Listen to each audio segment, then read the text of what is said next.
Հայաստանի կառավարությունը 2023 թվականին հստակ ծրագիր էր առաջարկել Լեռնային Ղարաբաղին, որը մերժվել է Արցախի նոր իշխանությունների կողմից, հայտարարել է Նիկոլ Փաշինյանը։ Ըստ նրա, Լեռնային Ղարաբաղը միշտ եղել է Ադրբեջանի կազմում եւ Հայաստանը միշտ ճանաչել է դա։ Փաշինյանը նաեւ պնդել է, թե 2000-ականների կեսերին Հայաստանի կառավարությունը տարհանման ծրագիր է մշակել, ըստ որի Հայաստանի ներկայիս սահմաններից այն կողմ հատվածը մեծ տառերով նշված է Ադրբեջան։ Ինչ վերաբերում է անկախության հռչակագրին, Փաշինյանն այն կոնֆլիկտի եւ կախվածության հռչակագիր է որակում։ Անցյալ տարվա օգոստոսի 8-ին Վաշինգտոնում անցկացված Հայաստանի եւ Ադրբեջանի միջև խաղաղության գագաթնաժողովը հնարավորություն է ստեղծել երկու երկրների համար կնքել երկարատև խաղաղության համաձայնագիր եւ նպաստել տարածաշրջանային կայունության ամրապնդմանը։ Այս մասին ասվում է ԱՄՆ հետախուզական ծառայության զեկույցում։ Նշվում է սակայն, որ խաղաղության համաձայնագրի վերջնական կնքման ճանապարհին դեռևս խոչընդոտներ կան։ Մասնավորապես Ադրբեջանի նախագահը շարունակում է պնդել, որ Հայաստանը փոխի իր սահմանադրությունը հեռացնելով Լեռնային Ղարաբաղի մասին հիշատակումը։ Սա քայլ է, որը կպահանջի Հայաստանում սահմանադրական հանրաքվեի անցկացում, որի ընդունումը երաշխավորված չէ,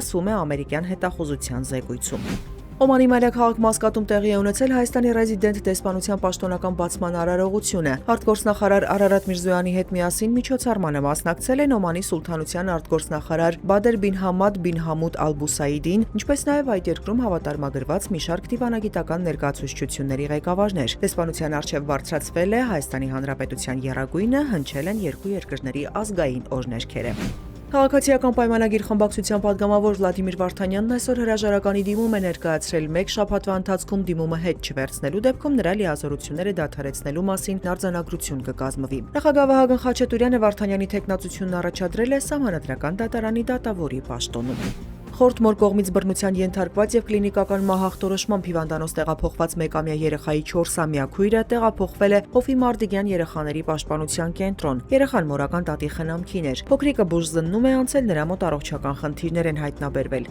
Իսկ մարտի 16-ին Արաբկիր բժշկական կենտրոն տեղափոխված մեկամյա երեխան դեռևս վերակենդանացման բաժանմունքում է, վիճակը ծանր է։ Փոքրիկի խորտ մայրը կալանավորված է։ Հայաստանի ազգային հավաքականի գլխավոր մարզիչ Եղիշե Մելիքյանը հրապարակել է թիմի կազմը Բելարուսի դեմ ընկերական հանդիպման համար։ Թիմում նորեկներ կան, առաջին անգամ հրավեր են ստացել անգլիական Սանդերլենդի երիտասարդական թիմի հարձակվող Ֆին Գերակուսյանը, Ուրարտուի դարպասապահ Գոր Մատինյանը, Փյունիկի կիսապաշտպան Կարլեն Հովանիսյանը, ԲԿՄ-ի վինգեր Կարեն Հովանիսյանը եւ Արարատ Արմենիայի պաշտպան Խուլիո Բուենոն։